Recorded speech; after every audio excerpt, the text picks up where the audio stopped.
Deadly silence filled the room where Charlotte Hayes lay, her heart monitor racing, while her husband laughed in the hallway with his assistant, Sienna. Just moments before, Sienna had whispered 3 words to the nurse that threatened to turn a joyous birth into a death sentence. They dismissed Charlotte as weak and alone, believing her father was just a retired nobody from the Midwest. That was their fatal error. The man they insulted was Alistair Sterling, the Shadow King of Wall Street, and he was about to turn their entire world to ash. This is the story of how a CEO lost everything in 24 hours. The contraction hit Charlotte like a freight train, a blinding white heat that started in her lower back and wrapped around her abdomen like a tightening vice. She gripped the cold steel rail of the hospital bed, her knuckles turning the color of bleached bone.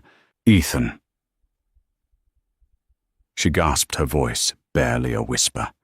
The luxury suite at the Lenox Hill Pavilion was silent, save for the hum of the air filtration system and the rhythmic beep-beep of the fetal monitor. It was a room that cost $8,000 a night, boasting views of the Upper East Side, 1,000 thread-count Egyptian cotton sheets, and a private chef. But right now, it felt like a prison cell. Ethan Hayes, the CEO of Hayes Vanguard Tech, and the man Charlotte had loved since her sophomore year at NYU, was standing by the floor-to-ceiling window. He wasn't looking at her. He was looking at his phone, his thumb scrolling furiously. "Ethan, please." Charlotte tried again, the pain receding just enough for her to draw breath. "The doctor. Where is Dr. Bellows?" Ethan didn't turn around. "He's coming, Char. Just relax. You're being dramatic." The nurse said, "You're only 4 centimeters dilated. You have hours." "It feels wrong," Charlotte said, sweat matting her blonde hair to her forehead. "The pressure, it's too much." The door clicked open. It wasn't the doctor. It was Sienna Brooks. Sienna was Ethan's executive assistant, a title that did little to explain why she wore Louboutins to the office or why she had a corporate credit card with a higher limit than the CFO. She walked in carrying a venti iced coffee and a tablet, looking less like she was visiting a maternity ward and more like she was stepping off a runway in Milan. "Ethan." Sienna said, her voice smooth, like velvet poured over broken glass. "The Tokyo investors are on the line. They're panicking about the Q3 projections. You need to take this." Ethan finally turned his face, etched with stress, but not for his wife. "Now, Sienna, she's in labor. They're threatening to pull the funding. Ethan." Sienna said, glancing at Charlotte with a look that wasn't sympathy. It was boredom. "If you don't take the call, Hayes Vanguard drops 10 points by morning. Do you want to be a father to a bankrupt legacy?" Ethan looked at Charlotte, then back at the phone. The hesitation lasted less than a second. "I have to take this," Ethan muttered, walking toward the door. "Ethan, no," Charlotte cried out, reaching for him. "Don't leave me. Something is wrong with the baby. I can feel it." Ethan paused, his hand on the doorknob. He looked back, his eyes cold. "Stop it, Charlotte. You're fine. You have the best doctors money can buy. Stop acting like a child. I'm doing this for us." He walked out. Sienna didn't follow him immediately. She lingered in the doorway, sipping her coffee. She looked at the monitor, then at Charlotte. "You look terrible, sweetie," Sienna said, a small, cruel smile playing on her lips. "Don't worry. I'll make sure Ethan isn't disturbed. Men get so squeamish around all this fluid." "Get out," Charlotte hissed. Sienna stepped closer, lowering her voice. "You know he was going to leave you months ago. He only stayed because of the pregnancy. Once this brat is out, you're just baggage. Expensive, boring baggage." Sienna turned and clicked her heels out of the room, shutting the door. Charlotte was alone. The pain came back harder this time, a tearing sensation. She reached for the call button, pressing it frantically. Nothing happened. She pressed it again. Beep. Nothing. Panic, cold and sharp, began to rise in her chest, warring with the agony of the contractions. She needed help. She needed her husband. But most of all, she realized with a sinking heart, she needed the one person she had promised Ethan she would keep at a distance. Her father. 20 minutes passed. To Charlotte, it felt like 20 years. The pain was continuous now, a rolling wave that gave her no respite. She had vomited twice into the basin beside the bed. No nurse had come to clean it.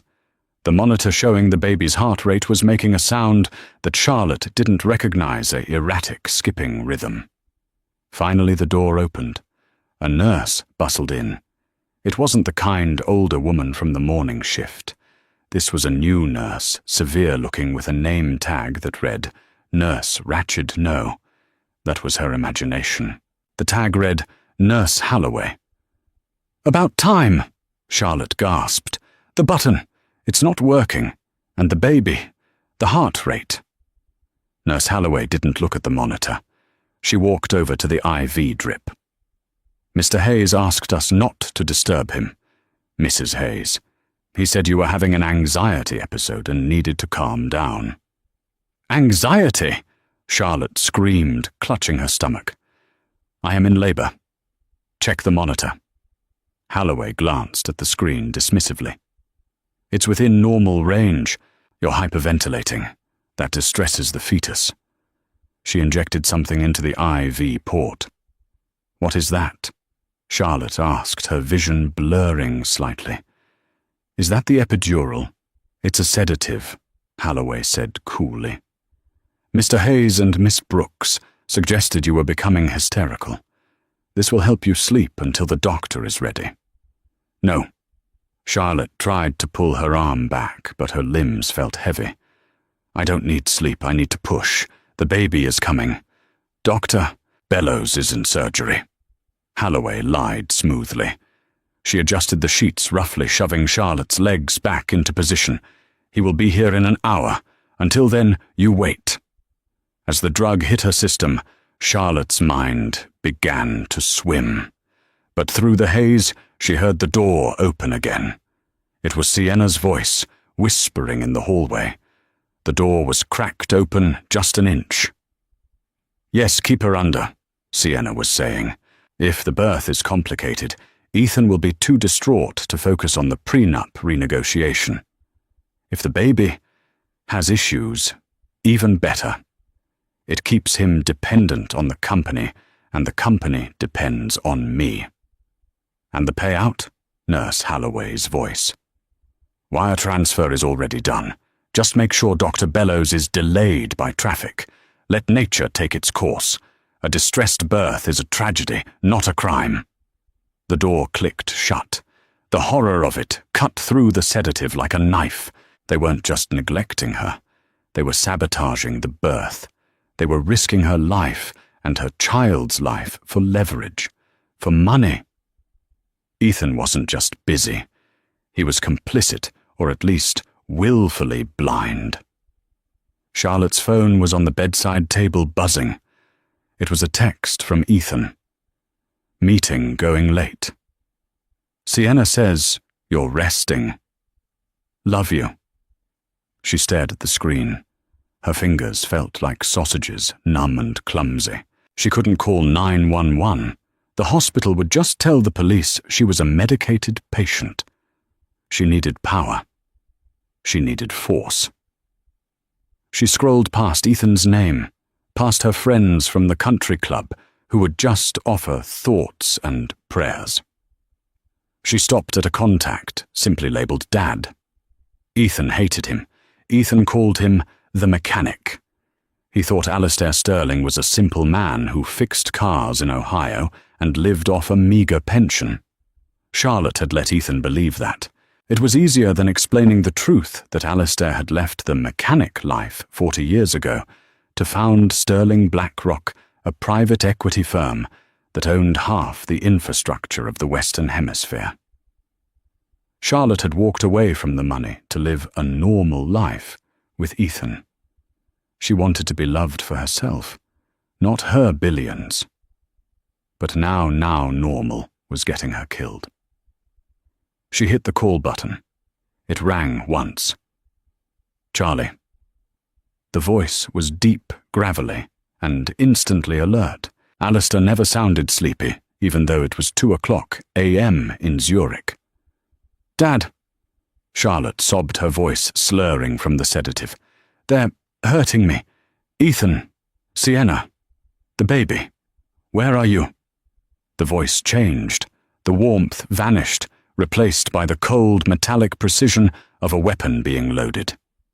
Lenox Hill, room 402. Dad, I think I'm dying.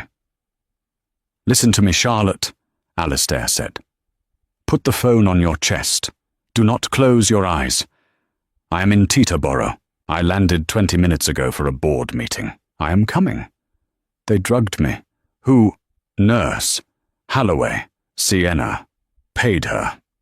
There was a silence on the other end, so terrifying that the temperature in the room seemed to drop.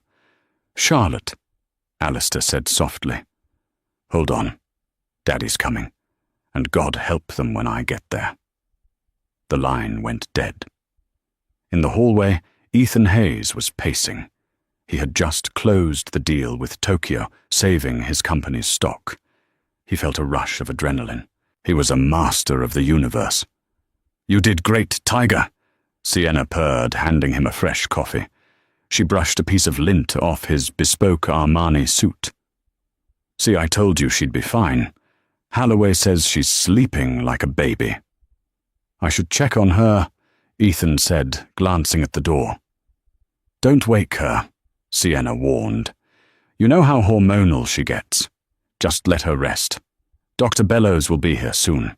Let's go down to the cafeteria. I'm starving, and you haven't eaten since breakfast. Ethan hesitated, his ego warring with his conscience. His ego won.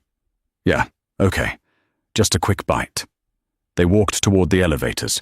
The doors dinged open, but instead of an empty elevator, they were met with a wall of black wool. 4 men stepped out. They were massive, wearing earpieces and suits that cost more than Ethan's car. They didn't look like hospital security. They looked like Secret Service. Behind them walked a man in his 60s. He wore a charcoal overcoat, a scarf, and carried a cane with a silver wolf's head handle. He had grey hair cropped short and eyes that looked like chips of flint. Ethan blinked. He recognized the man, but the context was wrong. That was Charlotte's dad, the mechanic. But he looked different. Alistair, Ethan asked, confused. What are you doing here? Did Charlotte call you? Alistair Sterling didn't stop walking. He didn't even look at Ethan. He walked straight past him, his cane clicking rhythmically on the linoleum. One of the bodyguards, a man with a scar running through his eyebrow, stepped in front of Ethan, blocking his path with a massive hand. Hey, Ethan shouted. Who do you think you are? Get out of my way. This is my wife's floor. Not anymore, the bodyguard rumbled. Sienna stepped up, her face flushing with indignation. Excuse me, I'm going to call security. You can't just barge in here. Do you know who he is? He is the CEO of Hayes Vanguard. Alistair stopped. He turned slowly, looking at Sienna, not with anger, but with the curiosity one might show a cockroach before stepping on it. Hayes Vanguard, Alistair repeated. His voice wasn't loud, but it carried down the entire hallway. That's the company currently trading at $42 a share, correct? Ethan frowned. How do you know the stock price? Because, Alistair said, checking his Patek Philippe watch. In about 5 minutes I'm going to short it into the ground, and by the time my daughter delivers my grandson, you won't be the CEO of a lemonade stand. You're crazy, Sienna scoffed. You're a mechanic. Alistair finally smiled. It was a terrifying sight. I fix things, yes. And right now I'm here to fix a very big mistake my daughter made. He turned to the lead bodyguard. Kovacs, secure room 402. No one enters or leaves except my medical team. If Nurse Holloway or Doctor Bellows tries to touch her, break their hands. Yes, sir, Kovacs said. And bring the administrator here, Alistair added. Now! Ethan watched, stunned, as the mechanic barked orders and a team of 6 doctors, his doctors. No. These were strangers, came rushing out of the service elevator, pushing a mobile ICU unit. They were wearing jackets with a logo Ethan recognized from Forbes magazine, the Sterling Institute. Wait. Ethan stammered, the color draining from his face. The Sterling Institute. That's a $1 billion medical research firm. You work for them. Alistair paused at the door of room 402. He looked back at Ethan, his eyes devoid of any familial warmth. I don't work for them, boy, Alistair said. I own them. I own the bank that holds your mortgage. I own the firm that insures your car. And as of 10 minutes ago, I am the majority shareholder of the hospital you are standing in. He pushed the door open. And now, Alistair said, stepping into the room where Charlotte lay whimpering, I'm going to do the one thing you were too weak to do. I'm going to be a father. The door slammed shut in Ethan's face. Inside the room, the scene was chaotic. Charlotte was pale, her lips blue. The monitor was screaming a high-pitched alarm. Daddy! She whispered, her eyes fluttering. Alistair dropped his cane. He rushed to the bedside, taking her cold hand in his. The Titan of Wall Street, the man who made prime ministers tremble, had tears in his eyes. I'm here, Charlie, he said, his voice breaking. I'm here, you're safe. He looked up at the Sterling Institute doctors swarming the room. Save her, he snarled. If she dies, this city burns. Inside room 402, the atmosphere had shifted from neglect to a battlefield. The air was thick with the scent of antiseptic and the sharp tang of ozone from the defibrillator charging. Dr. Richard Evans, the chief of obstetrics at the Sterling Institute, and arguably the best surgeon on the East Coast, barked orders with military precision. He pushed the hospital's original equipment aside, as if it were children's toys, replacing it with the advanced portable gear his team had brought. Fetal heart rate is dropping, 60 beats per minute, decelerating.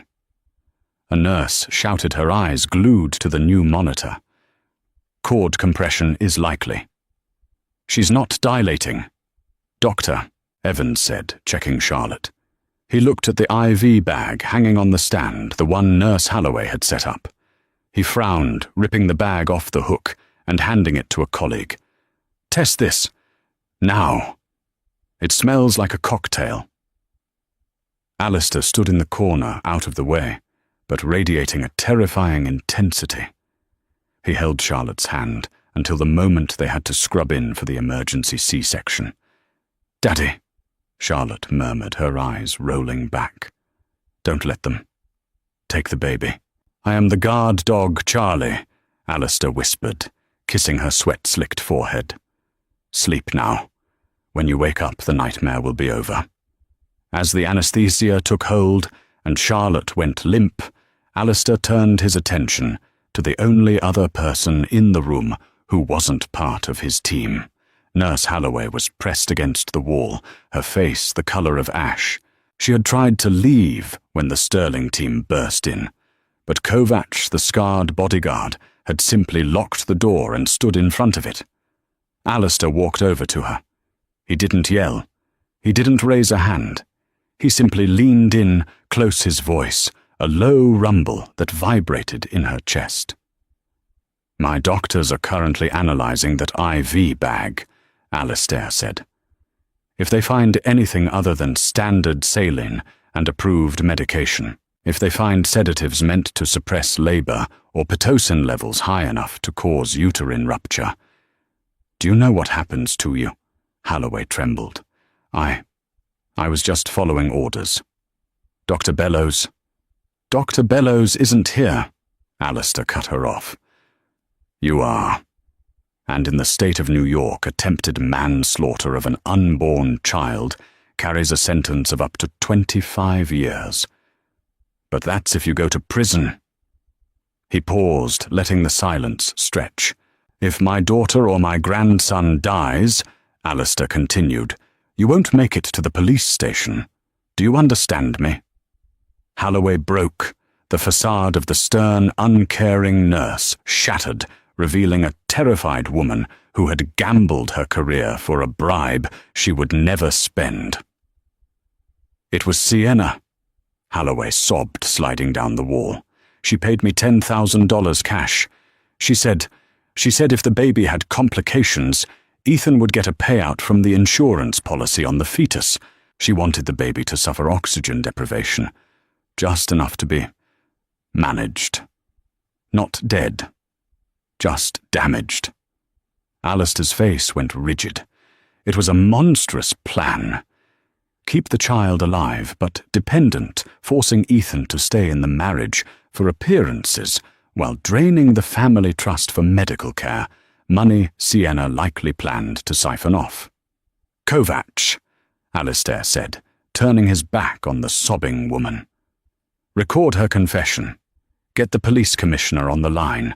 I want this woman in handcuffs before the umbilical cord is cut. Yes, sir. Behind him, Dr. Evans's voice rose above the din. Scalpel, making the incision. The room fell silent, save for the beep of the monitors and the wet sounds of surgery. Alistair held his breath. He had negotiated billion-dollar mergers, faced down cartels in Mexico, and survived a heart attack. But nothing terrified him more than these next 30 seconds. I see the head, Evans said. Cord is wrapped twice around the neck. Tight.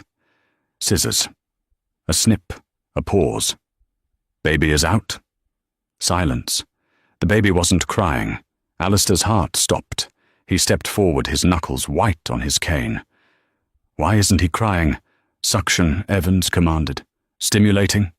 The team swarmed the tiny purple form on the warming table. They rubbed the small back. They suctioned the airway. 1 second, 2 seconds, 3. Then a splutter, a gasp, and finally a loud, indignant wail that filled the room, shattering the tension like a hammer through glass. He's pinking up, the nurse announced, relief flooding her voice. Apgar scores are rising. He's fighting, sir. He's a fighter. Alistair let out a breath that sounded like a sob. He walked over to the warming table and looked down at his grandson. The boy was tiny, angry, and beautiful. He had Charlotte's nose. Welcome to the world, little one, Alistair whispered. I'm sorry it's a mess, but I'm going to clean it up for you. He turned to Kovacs. Stay here. Guard them with your life. Alistair adjusted his coat. He picked up his cane. The fear in his eyes was gone, replaced by a cold, hard resolve. Now, Alistair said, opening the door. I have a son-in-law to destroy. The waiting room of the maternity ward was decorated in calming pastels, but the mood was electric with tension. Ethan Hayes was pacing back and forth, furiously typing on his phone. Why isn't Holloway texting back? Ethan snapped. And why is the door locked? That goon won't let me in. Sienna was sitting on a plush chair looking at her nails. She seemed annoyed rather than worried. Relax, Ethan. Your father-in-law is just making a scene. He's a blue-collar guy trying to throw his weight around. Once the baby is born, we'll call security and have him removed. You have legal rights. He doesn't. He looked rich, Sienna, Ethan muttered. That coat was cashmere, and the watch, that was a Patek Philippe Grandmaster chime. That's a $3 million watch. A mechanic doesn't wear that. Sienna rolled her eyes. Knockoffs exist, Ethan. God, you're so gullible. Focus on the Tokyo deal. Did the funds clear? Ethan checked his banking app. Yeah, the initial tranche of 50 million is in the Hayes Vanguard operating account. We're safe. The stock is holding steady. The door to room 402 opened. Alistair Sterling stepped out. He closed the door gently behind him, then turned to face them. He walked slowly, the tap-tap-tap of his cane echoing in the corridor. He didn't scream. He didn't attack. He walked past them to the large, flat-screen TV mounted on the wall, which was currently playing a soap opera on mute. Alistair reached up and changed the channel to CNBC. "What are you doing?" Ethan asked, stepping forward. "Is Charlotte okay? Is the baby born? My daughter is alive," Alistair said, not looking at him. "My grandson is healthy. No thanks to you." "I demand to see them," Ethan shouted. "You have no demands," Alistair said calmly. "You only have debts. Watch the screen, Ethan." On the TV, the ticker at the bottom of the screen was scrolling. Suddenly, the breaking news banner flashed red. Breaking SEC launches. Investigation into Hayes Vanguard Tech. Ethan froze. What Alistair pulled out his phone and pressed a single button on speed dial. He put it on speaker. "Execute order 66, Alistair said into the phone. On the other end, a voice, sharp, British and efficient, replied, "Yes, Mr. Sterling. Dumping the short position now. Releasing the audit report to the press." "What are you doing?" Ethan screamed, grabbing his own phone as it began to blow up with notifications. "You thought you signed a deal with a Japanese conglomerate," Alistair said, turning to look Ethan in the eye. "You didn't. You signed a deal with Sterling BlackRock Asia, a shell company I own. You gave me $50 million. Ethan looked confused. "I lent you $50 million, Alistair corrected. "And if you read the fine print of the contract, which I know you didn't, because you were too busy cheating on my daughter, you would see the character clause." Sienna stood up, her face pale. She knew what that was. "The character clause," Alistair continued, his voice like ice, "states that if the CEO engages in moral turpitude, criminal negligence, or family abandonment during a critical health event, the loan is immediately callable, in full, plus penalties." "You can't do that," Ethan stammered. "I just did." Alistair pointed to the TV. On the screen, a reporter was standing outside the New York Stock Exchange. Panic selling has hit Hayes Vanguard HVT after a massive dump of shares by a mystery short seller. Rumors are circulating of CEO Ethan Hayes being involved in an insurance fraud scheme regarding his wife's pregnancy. The stock has plummeted 40% in the last 10 minutes. 40%, Ethan gasped. He watched the ticker. HVT, $24.50.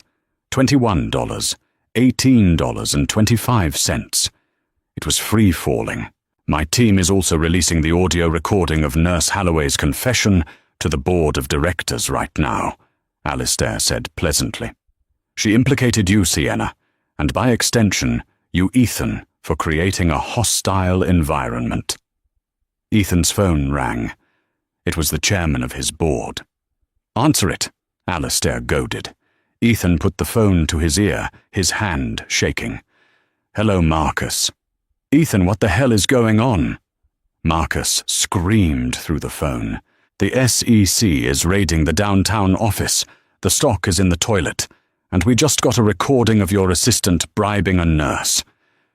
"You're fired, Ethan. Effective immediately. Don't come to the building. Your keycard is deactivated." The line went dead. Ethan dropped the phone. It cracked on the floor. "I'm fired," he whispered. "I built that company. And I just bought it for pennies on the dollar," Alistair said. "I'm taking Hayes Vanguard private.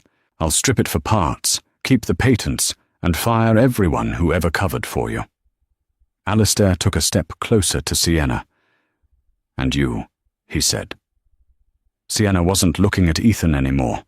She was looking at the exit sign. "Ms. Brooks," Alistair said. "The credit card you've been using, the corporate black card." "What about it?"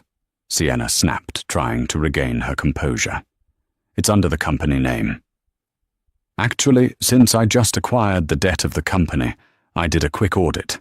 You've charged $400,000 in personal expenses, handbags, trips, jewelry, since the company is now insolvent because of the loan recall that's not corporate expense anymore.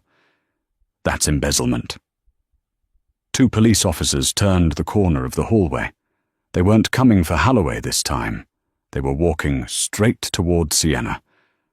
"Officer," Alistair nodded to them. "That's the woman. Grand larceny and conspiracy to commit medical malpractice." The phone call with Marcus, the chairman of the board, had ended, but the silence it left behind was louder than any scream. Ethan Hayes stood in the sterile hospital corridor, the phone slipping from his sweaty palm and cracking against the linoleum floor. The screen shattered a spiderweb of glass that perfectly mirrored his life in that exact moment. "Fired!" Ethan whispered the word, tasting like ash in his mouth. "They can't fire me. I am the founder." Alistair Sterling stood a few feet away, leaning casually on his silver wolf cane. He watched Ethan's disintegration with the clinical detachment of a scientist observing a specimen under a microscope. "Founders are fired every day, Ethan." Alistair said, his voice low and rumbling. "Especially when they are under investigation by the SEC for insider trading and insurance fraud. You see, when I shorted your stock, I didn't just break the bank. I triggered the covenants in your corporate charter. You are toxic assets now, radioactive." Sienna Brooks, who had been aggressively tapping on her phone, trying to transfer funds to an offshore account, suddenly let out a sharp gasp. Her face, usually a mask of arrogant perfection, went chalk white. "It's frozen," she shrieked, looking up at Ethan with wild eyes. "My accounts, the Cayman accounts, it says Federal Freeze Order." "Ethan, fix this. Call your lawyer." "My lawyer isn't answering," Ethan muttered, staring at the wall. Marcus said the FBI is at the office." Alistair chuckled a dry, humorless sound. "You didn't think I'd come here alone, did you? I'm a mechanic. Remember, I bring the right tools for the job. And for a job this messy, the right tool is the district attorney." The elevator doors at the end of the long hallway chimed a cheerful ding that felt hideously out of place. 4 uniformed officers stepped out, followed by a man in a cheap suit holding a stack of paperwork. They weren't moving with urgency. They were moving with inevitability. They walked past the nurses' station, their heavy boots thudding against the floor. Sienna took a step back, her Louboutin heel catching on the floor. "No," she whispered. "No, you can't. I'm just an assistant. I just take notes." The lead officer, a burly man with a nameplate that read Sergeant. O'Malley stopped in front of her. He didn't look impressed by her designer dress or the aura of superiority she usually projected. "Sienna Brooks?" O'Malley asked. I want to speak to my attorney," Sienna stammered, pointing a manicured finger at Alistair. "This man is harassing me. He's a crazy old man." "You have the right to remain silent," O'Malley said, pulling a pair of handcuffs from his belt. The metal clicked ominously. "Anything you say can and will be used against you in a court of law. You are under arrest for conspiracy to commit medical manslaughter, embezzlement, and wire fraud." "Medical manslaughter." Ethan's head snapped up. The fog of his financial ruin cleared just enough for the horror of that phrase to sink in. He looked at his mistress, the woman he had blown up his marriage for. "Sienna, what did you do?" Sienna's demeanor cracked. As the officer grabbed her wrist and twisted it behind her back, the cool, collected executive assistant vanished. In her place was a cornered animal. "I did what I had to do," Sienna screamed, thrashing against the officer's grip. "You were too weak to leave her, Ethan. You kept whining about the baby. The baby! The baby I needed that brat out of the picture, so we could have the money without the baggage. You told Holloway to hurt him." Ethan stepped forward, his hands shaking. "You wanted my son brain damaged." Sienna laughed. It was a jagged, ugly sound. "I wanted him manageable, and don't look at me like you're a saint, Ethan. You stood there, you let me handle it. You walked out of that room to take a phone call while your wife was screaming. You're just as guilty as I am." "Get her out of here," Alistair commanded. He didn't yell, but the authority in his voice was absolute. The officers dragged Sienna toward the elevators. She kicked and screamed, hurling profanities that echoed off the sterile walls. She looked at Ethan one last time as the doors began to close. "You're a loser, Hayes," she shrieked, her face contorted with hate. "You were always a loser. I only slept with you because you had a checkbook, and now you have nothing." The door slid shut, cutting off her voice. Silence rushed back into the hallway, heavy and suffocating. Ethan stood alone. His suit, which had cost $5,000, suddenly felt like a costume he had no business wearing. He looked at the floor, then slowly, terrified, he looked up at Alistair. The mechanic was blocking the door to room 402. His large frame filled the doorway, and the scarred bodyguard, Kovacs, stood slightly behind him, arms crossed over a chest the size of a barrel. "Alistair," Ethan began, his voice cracking. He wiped a hand across his face, trying to wake himself up from the nightmare. I didn't know. You have to believe me. I'm a businessman. I'm ambitious. But I'm not a monster. I didn't want my son hurt. Ignorance is not a defense, Ethan. It is an indictment, Alistair said. He didn't move. You allowed a viper into your bed, and then you invited her into your wife's delivery room. You handed over the safety of your family to a woman who viewed them as obstacles to a payday. "I can fix this," Ethan said, the desperation rising in his chest like bile. "Let me see Charlotte. She loves me. We have history. I can explain that I was manipulated. She'll understand. She's forgiving." He took a step toward the door. Kovacs didn't even blink. He just shifted his weight, and the air around him seemed to thicken with threat. Alistair raised a hand, stopping Ethan in his tracks. "Charlotte is not the girl you married anymore, Ethan. Pain changes people. Betrayal changes people. In that room, she just fought a war. She fought for her life and her child's life while you were checking stock prices." "I am the father," Ethan shouted, his control finally snapping. "That is my son in there. You cannot keep me from him. I have rights." "You have nothing," Alistair roared. The sudden volume made Ethan flinch physically. Alistair stepped forward, the cane hitting the floor with a sound like a gunshot. "You want to talk about rights?" Alistair hissed, closing the distance between them until Ethan could see the flecks of gold in the old man's furious eyes. "You forfeited your rights when you prioritized a conference call over your wife's agony. You forfeited your rights when you let your mistress bribe a nurse. My lawyers are currently filing an emergency order of protection. We have the recordings of Holloway. We have Sienna's testimony. We have the footage of you leaving the room." Alistair leaned in his voice, dropping to a terrifying whisper. "By the time the sun comes up, you will be the most hated man in New York. The press is already running the story.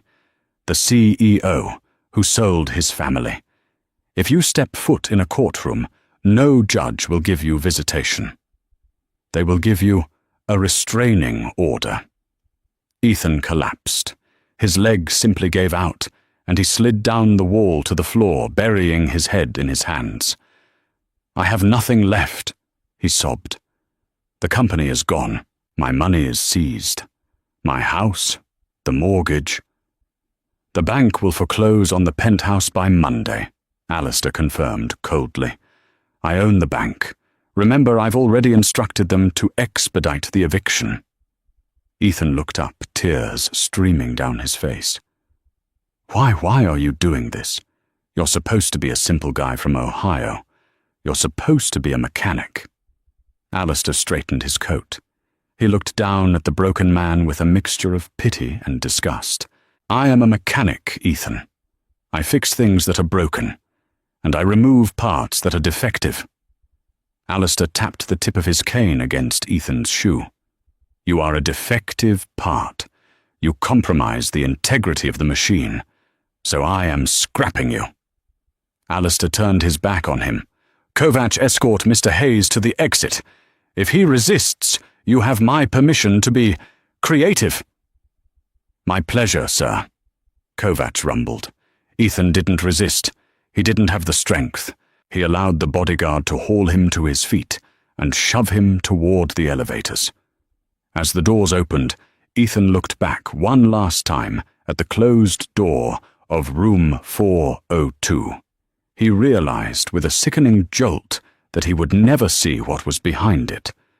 He had traded the priceless for the worthless. The elevator took him down straight into the hell he had built for himself. Alistair waited until the elevator chimed, signaling Ethan was gone. Only then did he let out a long, shaky breath. The anger drained out of him, leaving only an old man's exhaustion. He wasn't a vengeful god. He was just a father who had come very close to losing his world. He turned to the door of room 402, composed his face into a gentle smile, and pushed it open. The contrast inside was jarring. The hallway had been cold fluorescent and filled with the stench of ruin. The hospital room was warm, dim, and smelled of lavender and new life. Charlotte was propped up in bed pillows surrounding her. She looked pale, exhausted, with dark circles under her eyes. But she was alive. The IV lines were clean, the monitors were rhythmic and steady. And in her arms, wrapped in a blue blanket with a small beanie on his head, was the baby. Alistair walked over softly, his cane making no sound on the floor. "Is he gone?" Charlotte asked. Her voice was raspy but strong. She didn't look at the door. She couldn't bear to. "He's gone, Charlie," Alistair said, sitting in the chair beside the bed. "He won't be coming back. I made sure of it." Charlotte looked down at the baby. The infant was sleeping, a tiny fist curled against his cheek. He let out a soft sigh, unaware of the war that had just been fought for his future. "He looks like you, Dad," Charlotte smiled weakly. "He has your chin. Stubborn." Alistair reached out a weathered finger and stroked the baby's impossibly soft cheek. "He's better than me. He's going to be better than all of us. I was so scared," Charlotte whispered, a tear escaping and sliding down her nose. "When Holloway gave me that shot, I thought I'd never wake up. I thought Ethan would." "Shh," Alistair soothed, taking her hand. "Ethan is the past. He is a lesson, Charlotte. A hard lesson, but a necessary one. We don't look back at the wreckage. We look at the road ahead." Charlotte nodded. She took a deep breath, inhaling the scent of her son. The fear began to recede, replaced by a fierce, protective love. She was a mother now. She couldn't afford to be a victim. "He needs a name," Charlotte said. "I can't name him after his father's family." "No," Alistair agreed. "New start, new name." Charlotte looked at her father. She saw the man who had flown across the ocean at 2:00 a.m., the man who had torn apart a hospital and a corporation to save her. the man she had hidden from her husband because she was afraid he was too rough for her high society life. She realized now that his roughness was the only thing that had shielded her from the wolves. "Leo," she said firmly, "like your father, the one who started the shop in the garage." Alistair's eyes misted over. "Leo, the lion. It's a heavy name to carry." "He's strong enough," Charlotte said, kissing the baby's forehead. "He's a Sterling. Leo Sterling." Alistair tested the name. It sounded right. It sounded like iron and gold. "Rest now, my loves," Alistair whispered, leaning back in the chair to keep watch. "The wolves are gone. The mechanic is on duty." As Charlotte drifted into a peaceful sleep, holding the future of the Sterling Empire in her arms, Alistair took out his phone. He sent one final text to his legal team. "Liquidate the rest of the Hayes assets. Donate the proceeds to the children's ward. Burn the rest." He put the phone away, closed his eyes, and listened to the steady, strong heartbeat of his grandson. 5 years later, the wind whipped off the Hudson River, cutting through the thin polyester jacket of the parking valet. Ethan Hayes shivered, stomping his feet to keep the feeling in his toes. He looked nothing like the titan of industry he had been half a decade ago. His hair was thinning, graying prematurely at the temples. His face was gaunt, the result of 2 years in a minimum security prison for securities fraud, and 3 years of scraping by on minimum wage.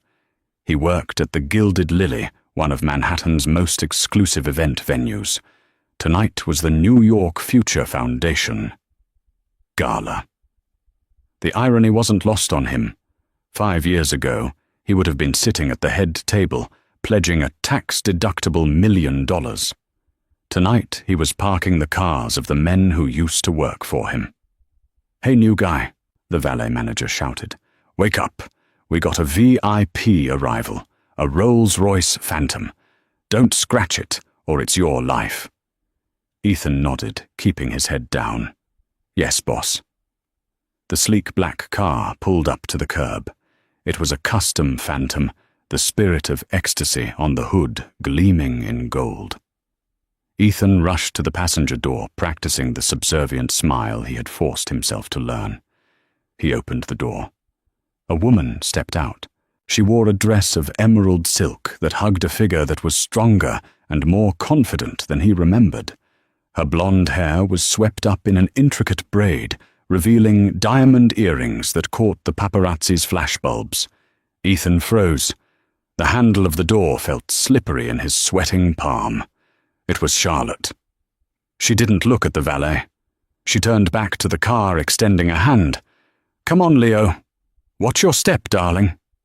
A little boy jumped out of the back seat. He was 5 years old, wearing a miniature tuxedo. He had messy blonde hair and bright, intelligent eyes. Ethan's breath hitched. Leo. This was his son, the boy he had abandoned in the womb for a business deal that didn't exist. "Grandpa's already inside," Leo chirped, adjusting his bow tie. "He said I can bid on the silent auction if I use my own allowance." Charlotte laughed, a sound so free and happy it pierced Ethan's heart. "We'll see, little wolf, we'll see." Ethan couldn't help himself.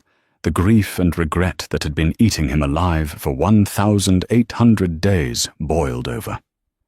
"Charlotte," he croaked. Charlotte froze. She turned slowly. Her eyes scanned the valet, taking in the cheap uniform, the worn shoes, the tired face. There was no spark of recognition at first, then a flicker of realization, and then nothing. No anger, no hate. Just a wall of indifference. "Hello, Ethan," she said. Her voice was polite, the way one speaks to a stranger on the subway. Is this him?" Ethan whispered, looking at the boy. He took a half step forward. "Leo, hey buddy. I knew your mom a long time ago." Leo looked at Ethan, then up at his mother. "Mom? Who is the waiter? Ethan flinched. Before Charlotte could answer, a shadow fell over them. Alistair Sterling had emerged from the venue entrance. He moved slower now, leaning heavier on his cane, but his presence was still as formidable as a mountain. "Is there a problem here?" Alistair asked, his voice gravel and steel. He looked at Ethan. Alistair didn't smile. He didn't gloat. He looked at Ethan with the weary patience of a man dealing with a minor inconvenience. "No problem, Mr. Sterling," Ethan said, his voice trembling. "I was just admiring the car." "It's a nice car," Alistair agreed. "I bought it with the dividends from the Hayes Vanguard patent sale. It seemed fitting." The insult was precise, surgical, and devastating. "Ethan," Charlotte said softly, "please, just park the car. I missed everything." Ethan choked out tears spilling onto his cheeks. "I heard about Sienna. She testified against me. She blamed it all on me. I lost everything, Char. I'm living in a studio in Queens. I wanted you to know that I'm sorry. Every day I'm sorry." Charlotte looked at him. For a moment, Ethan thought he saw pity, but then she looked down at Leo, who was holding her hand tightly, looking at Ethan with suspicion. "You didn't lose everything, Ethan," Charlotte said. "You threw it away. There is a difference." She crouched down to Leo's level, turning her back on Ethan. "Come on, Leo, let's go inside. Grandpa promised you ice cream before dinner." "Yay!" Leo cheered, forgetting the sad man in the vest instantly. They began to walk up the red carpet. "Wait," Ethan called out, desperation seizing him. Does he know who I am?" Alistair stopped. He turned around one last time. "He knows his father is a great man," Alistair said. "He knows his father protects him, teaches him and reads to him every night. He calls me Papa." Alistair stepped closer, lowering his voice so only Ethan could hear. "You aren't a father, Ethan. You're a cautionary tale, a ghost, and ghosts don't get to speak to the living." Alistair turned and walked away, his cane tapping a victory march on the pavement. Ethan stood there on the curb, the keys to the Rolls-Royce in his hand. The flashbulbs popped, capturing the dazzling Sterling family as they entered the warmth and light of the gala. The heavy oak doors slammed shut. "Hey!" the manager shouted from the booth. "Stop daydreaming, park the damn car, or you're fired." Ethan Hayes, the former CEO, the man who would have been a billionaire, wiped his eyes with his dirty sleeve. He got into the car that was bought with his own failure, put it in gear, and drove it into the shadows. He was finally exactly where he deserved to be, in the dark, alone. And that is the story of how Alistair Sterling taught a ruthless CEO that some things like family and loyalty cannot be bought, sold, or traded on the stock market. Ethan Hayes thought he was the king of the world, but he forgot that a king is nothing without his queen. He traded a lifetime of happiness for a moment of greed, and he paid the ultimate price. What did you think of Alistair's revenge? Was it too harsh, or did Ethan get exactly what he deserved? I want to hear your thoughts. If you think Alistair went too far, type mercy in the comments. But if you think Ethan got what was coming to him, type justice. Dwarf. If you enjoyed this story of betrayal and redemption, please destroy that like button. Do it for Charlotte and Leo. And don't forget to subscribe and hit the bell notification. We drop new stories of karma and revenge every single week, and trust me, you do not want to miss the next one. Thanks for listening, and remember, be careful who you step on comfortably, because they might be the ones holding the ladder.